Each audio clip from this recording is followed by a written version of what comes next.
Sungai adalah wadah atau alur air mengalir dari hulu ke hilir, bahkan sampai ke laut. Secara alami, sungai sudah punya ukurannya sendiri, baik untuk musim kemarau maupun musim hujan, yang disebut sebagai bantaran kali. Apa yang terjadi apabila aliran sungai terganggu, apalagi bantaran kali dibangun rumah-rumah penduduk? Yang terjadi adalah bencana banjir bagi masyarakat di sekitar sungai tersebut.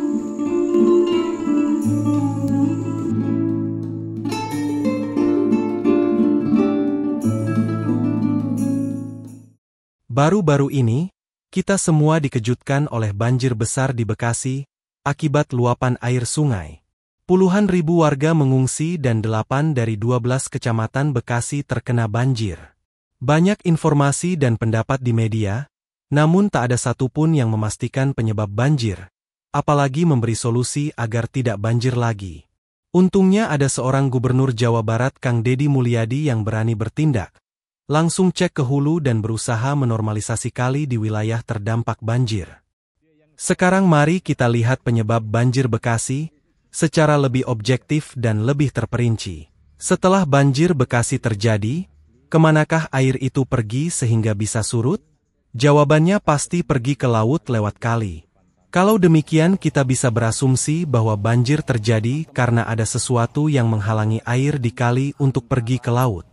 Sekarang mari kita periksa sungai di bawah Kali Bekasi dan Kali Gabus sebelum sampai ke laut. Satu-satunya sungai yang menampung dan mengalirkan air ke laut dari sungai di Bekasi, Tambun dan Cikarang adalah Sungai CBL. Sungai buatan ini selesai dibangun pada tahun 1980 oleh proyek irigasi Jatiluhur untuk menanggulangi banjir di ketiga wilayah tersebut. Bagaimana kondisi Kali CBL dan kedalamannya setelah berumur 45 tahun? Kalau melihat kondisinya kelihatannya kali ini tidak terawat dan sudah terjadi pendangkalan. Hal ini terlihat dari tidak adanya jalan inspeksi di sisi kali dan tidak ada dokumentasi pengerukan kali ini oleh pemerintah. Kabarnya yang merawat kali ini hanya pihak Cikarang Listrindo. Itu pun sesuai spek mereka agar tugboat dan tongkang bisa lolos sampai di PLTU. Sekarang bisa dibayangkan apa yang terjadi saat banjir bulan Maret kemarin. Kali CBL sudah penuh dari Cikarang dan tidak bisa lagi menerima air dari Kali Bekasi. Hari ini saya ada di pinggir Kali CBL, teman-teman. Jadi ternyata, teman-teman, Kali CBL ketemu dengan Kali Bekasi persis di sini, teman-teman, di pojokan ini.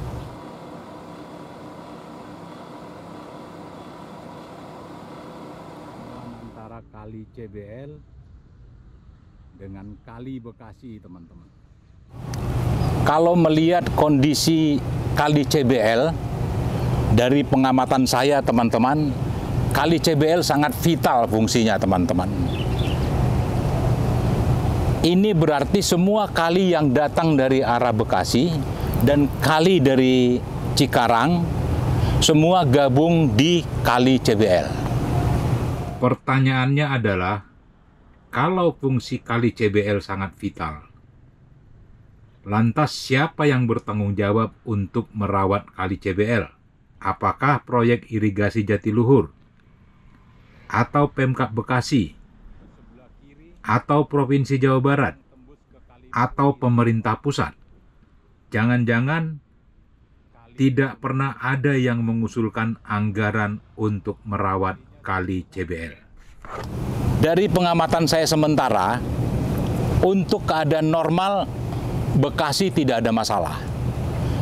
Namun teman-teman perlu diingat, pada saat siklus 5 tahun ketemu antara banjir rob dengan hujan deras dari arah Bekasi, maka kali ini teman-teman akan bisa naik sampai ke sini. Sampai ke kebun ini, teman-teman. Jadi teman-teman bisa bayangkan, itu berarti Kali CBL tidak akan sanggup menampung semua kali yang dari Bekasi dan kali yang dari Cikarang. 5 tahun yang lewat, teman-teman, saya mengalami jalan di samping pembangkit saya menerobos jalan sepanjang hampir 1 kilo, teman-teman, dengan ketinggian air setinggi ban. Semua sepeda motor mati, teman-teman. Jadi artinya pada waktu itu air meluap setinggi ini, teman-teman. Setinggi ini tenggelam. Kebun ini tenggelam, teman-teman. Apa yang terjadi? Semua beban ditanggung oleh Kali CBL. Kemudian awal tahun ini terjadi lagi hal yang sama. Dan kebetulan berbarengan dengan banjirnya Bekasi. Jadi karena itu, teman-teman, Kali CBL harus benar-benar dirawat, diperdalam, diperlebar, karena tanggungan Kali CBL sangat besar sekali, teman-teman. Mungkin ada yang langsung bertanya, untuk apa sungai dikeruk, sementara ketinggian air laut sudah hampir sama dengan sungai? Mari kita belajar dari sungai terdalam di Indonesia, yaitu Sungai Siak di Pekanbaru. Sungai Siak di Pekanbaru jaraknya ratusan kilometer dari laut. Namun saat ada pasang laut, akan terasa sampai di Pekanbaru. Air di permukaan sungai seolah-olah naik ke hulu. Ternyata menurut penduduk setempat, arus di bawah sungai tetap menuju ke laut. Dan ini sering memakan korban orang pendatang yang mencoba berenang di Sungai Siak. Jadi sekarang kita sudah tahu pentingnya sungai dikeruk agar tetap lancar. Sebagai informasi tambahan, kita masih ingat bahwa di ujung Sungai CBL, awal tahun ini ada dibangun tanggul laut sepanjang 8 km untuk alasan pelabuhan nelayan. Secara teknis itu berarti adanya penambahan panjang sungai sepanjang 8 km yang sangat dangkal dan sempit. Hasilnya, entah kebetulan atau tidak lama setelah tanggul tersebut dibangun, Bekasi langsung banjir sangat parah.